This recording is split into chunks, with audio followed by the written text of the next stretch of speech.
Breaking news, Donald Trump has proposed a 50-year mortgage, and Fannie Mae has changed the lending standards, which I suspect will signal the top of the market and the beginning of the economic collapse that everyone thought could not happen based off of the regulations that were made after the last crisis. But the unintended consequences financially that will likely be triggered by this easing of credit and loosening of standards will create a liquidity crisis unlike anything we've seen in a very long time. The foreboding weather is an early indicator that this is not good, and I suspect will trigger a collapse unlike anything we've seen before. Hello, friends. Welcome back. You're watching Chris Igo. If you're new to the channel, welcome aboard. If you're a returning viewer, I appreciate you sticking with me. It feels good to be back, and I'm better than ever. Let's get that coloration right. It's a great day in South Florida, but this 50-year mortgage proposal is giving me great pause because I know, or at least I suspect I know, that Trump, who obviously has a very extensive real estate background, wants to make affordability better for the consumer, right? He wants more people to be able to buy homes. And while I do believe his heart is in the right place, I also suspect that the unintended consequences of creating a 50-year mortgage are no bueno for anybody long term. Now, obviously, for somebody who is looking to purchase a home, a 50-year mortgage would very likely, the payment on it would be less than a 30-year mortgage. So the affordability crisis that we're suffering through right now, there would be some relief for some buyers that are on the fringe of whether they can afford a home or not. And my experiences in my market in South Palm Beach County, in Boynton Beach, in Delray Beach, in Boca Raton, in Wellington, in Coral Springs, in Parkland, in Fort Lauderdale, most of the people who are moving or relocating from other areas, in many instances, these are cash buyers, so they don't really require financing. But that's not the rest of the country, and it's not every market in Florida. So while I suspect that the relocation buyers will continue to drive demand higher in most of my markets, that's not going to be the case everywhere. So if you watch my recent videos, you've heard my opinion on what I suspect the likely outcome of that is going to be. And I read your comments. So I saw someone who said that they're a historian and I think a real estate investor. And so they know how to call the top, or the leading indicator to them that the top is here is because I made a video. And I wish I could also, first of all, thank you to that person for leaving a comment and watching the video. But I wish that I was able to call the top of any market, and I wish I was able to call the bottom of any market, because if that were true, then I would certainly be much more wealthy than I am. Now, I used to be a stockbroker, and for 20 years, I traded equities, and I survived the great financial crisis, and I was there when the banks failed.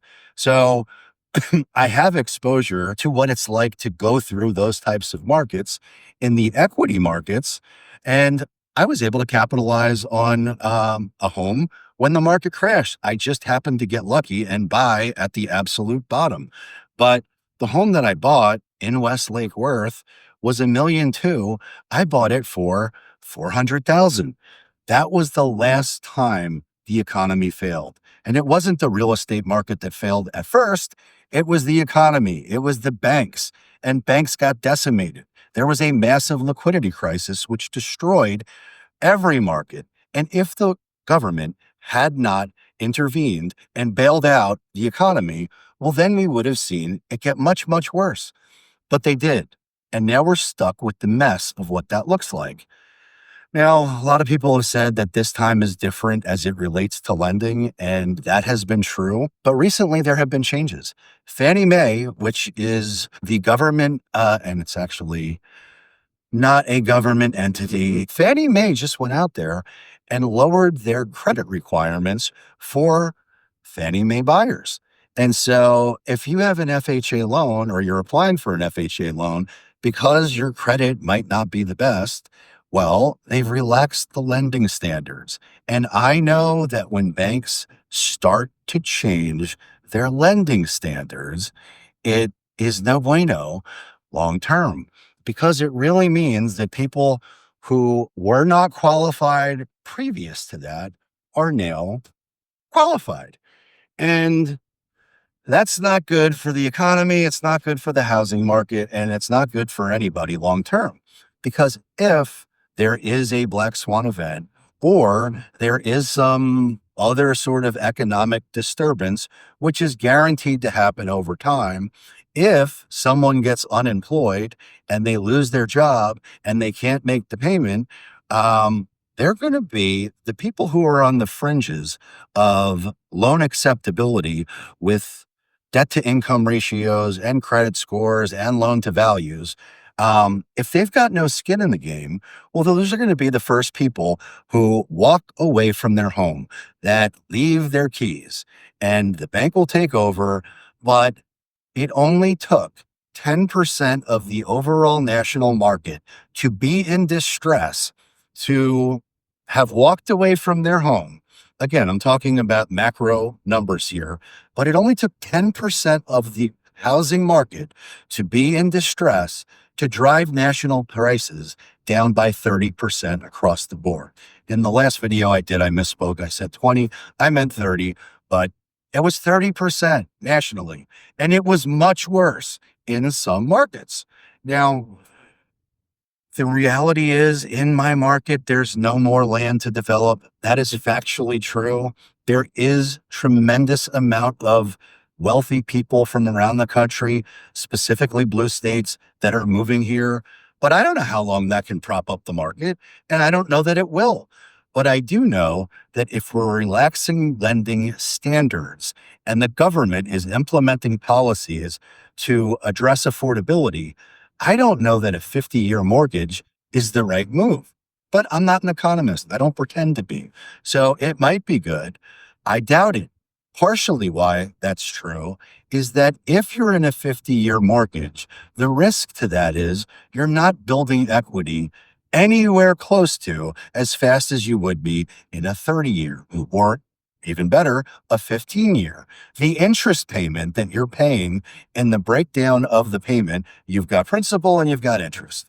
And the distortion that you will see in terms of what a 50-year mortgage looks like, it's going to be all interest and almost no principal for most of those 50 years. So you're not building wealth. You're simply kicking the can down the road. And if the market does contract, which is likely to happen at some point, when you must sell, you've got no equity. You are negative equity, or worse, there's negative amortization. And I don't see that being addressed in any meaningful way in these proposals, but this is breaking news, so I'm going to dig into it a little bit further. I'll also tell you that any lender that doesn't protect themselves by not following that guideline and doesn't put in their own overlay to protect themselves is simply at risk of default at some point in the future. And when the banks run out of liquidity, the market fails.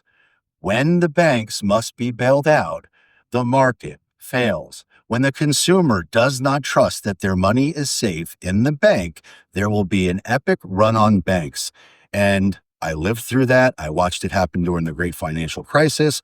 I watched it happen in other banks recently that also got bailed out. Well, the problem is that Uncle Sam is not liquid. We are drowning in debt, and there is no bailout coming. So while overall, I would tell you that I am very pleased with many of the things that have been done in terms of policy economically, and I suspect that we're on the cusp of a major rebound in terms of technology growth and a big jump in GDP. But none of that is going to mean anything at the end of the day if we continue to kick the can down the road and make it easy for people who are unqualified to buy homes to buy homes.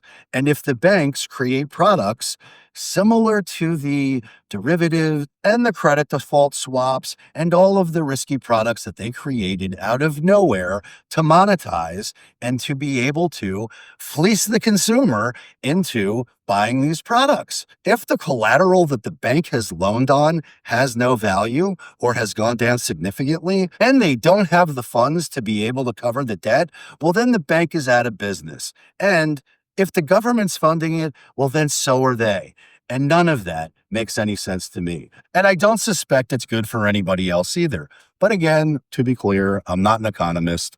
I am a full-time real estate professional that is committed to sharing the truth so that you can make the best decisions for yourself, for your family, and for your financial bottom line. So if moving is right for you, if buying a home is right for you, please reach out because we would love to help. Chris Igo, 561-516-2442. We will find your dream home, dream lifestyle, and negotiate the best deal humanly possible, irrespective of market conditions. But a 50-year mortgage, I suspect, is probably going to be followed by a 100-year mortgage.